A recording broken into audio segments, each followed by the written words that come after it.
Hello and welcome to the Wine Turtle YouTube channel. My name's Jamie and I'll be your host as we taste and review popular wines from around the world and explore the grapes and the winemaking techniques that make them special. If you haven't been here before, please consider subscribing. It only takes a second and it would mean the world to me.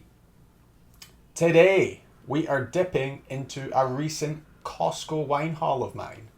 We have the Meiomi Pinot Noir from 2021. It's an interesting wine, this. It's extremely popular, so I'm keen to get to the bottom of this popularity. Is it a nice wine? We'll find out. So, this wine is the brainchild of Joseph Wagner, a fifth generation winemaker from the renowned Wagner family who founded Meiomi way back in 2005. The name Meiomi translates to coast in the native languages of the coastal dwelling Wapo and Yuki tribes of California, which is quite fitting given the wine's coastal roots. Meiomi Pinot Noir has not just charmed the palates of many a casual wine drinker, but it also has a very strong commercial presence. It's had its own TV commercial and over 168,000 reviews on Vivino, which is pretty incredible. But its success isn't just a hit with the public, it's also a commercial success. Back in 2017, it sold over 1.1 million cases, showcasing the wine's soaring popularity. And after being sold to Constellation Brands, Meiomi reported a whopping $35.3 million in sales in just the first 3 months. But the big question here is whether Meiomi Pinot Noir actually has any depth of character. The cynic in me worries that a wine produced on such a large scale may lack any finesse whatsoever. And a quick look at the average Vivino score over the years does nothing to address my concern. The vintages show an alarmingly consistent decline in score over the years as the sales volume has increased. Alarm bells ringing. Well, we better get tasting. So I paid $20 for this, which is a little bit on the high end of things. I've seen it for $15 from time to time. It's 13.5% ABV and it's been aged for 6 months in French oak. The grapes come from various vineyards scattered around California, perhaps to keep up with the demand. I mean, you're not going to be making that much wine from a single vineyard, that's for sure. Right, let's have a look. So it's dark, a deep ruby actually. It's it's really dark. Darker than your average Pinot, that's for sure. And coating the glass quite substantially. I'm not sure if you can see that. You probably can't, but yeah, a decent body on this. All right, let's have a smell.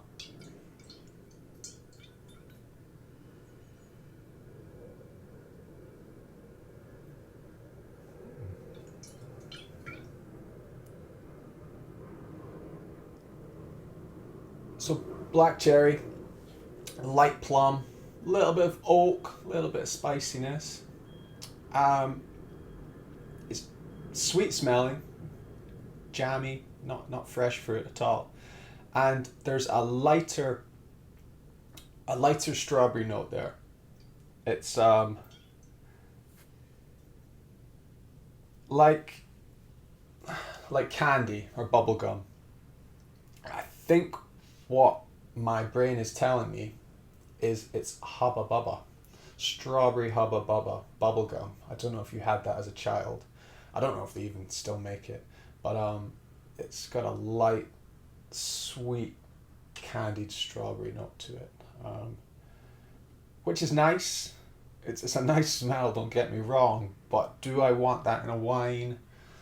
Not sure. Alarm bells ringing once more. So let's taste it.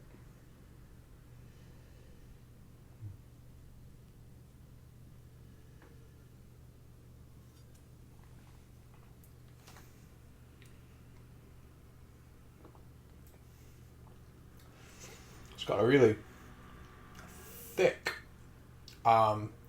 dense, rich mouthfeel to it that Pinot Noir doesn't usually have. It's got a good body to it, which is due to the sweetness, I think. It's it's a sweet wine. It's coming through. Wow. Mm.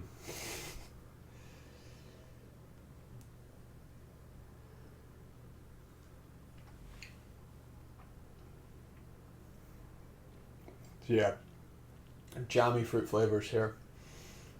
Black cherry and plum. There's a little bit of spice on the end in what's quite a long finish. A sweet finish though, a bit of a sickly sweet finish.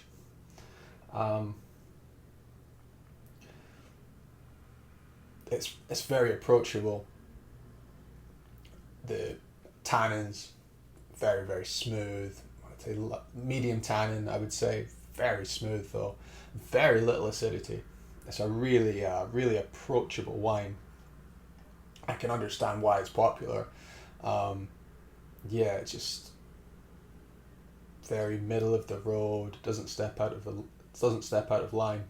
Fruit forward. And I can see why people drink this by the bottle. However, is it a good Pinot Noir? It's not my bag, that's for sure. It's too sweet. It's almost sickly so. It's not something I'd buy again. So what about a score? Well, I get the appeal with this wine, I really do. It doesn't step on anyone's toes. It's just everything in the middle. Doesn't take any chances. It plays it safe, and it's got mass market appeal for doing that. It's a little bit sweet. It's fruit forward, jammy fruit, smooth tannins, really light acidity for a Pinot as well. And for that reason, it goes down a treat. And if you're someone that doesn't really drink a lot of wine, doesn't have much experience with wine, I get it. I totally get it. But on the flip side, you know Pinot Noir, you've drank some good Pinot Noir. Are you going to like this? Are you going to be happy spending $20, $15, $20 on it? No.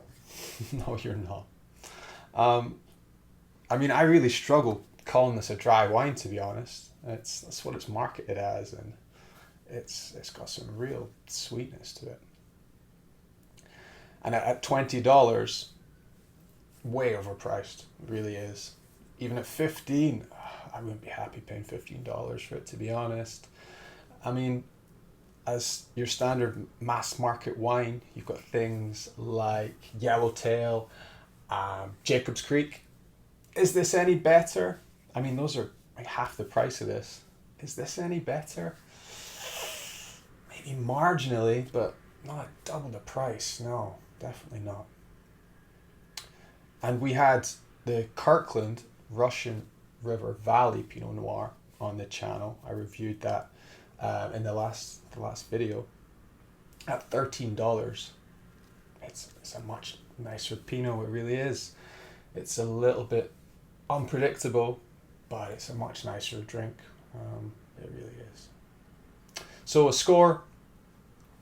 This is going to be the lowest score on the channel so far. It's going to be a 6 out of 10. I think it's overpriced. I think it's too sweet. It will appeal to some people, but not for me. There's much better Pinot Noir out there. So, Meiomi, not for me, thank you.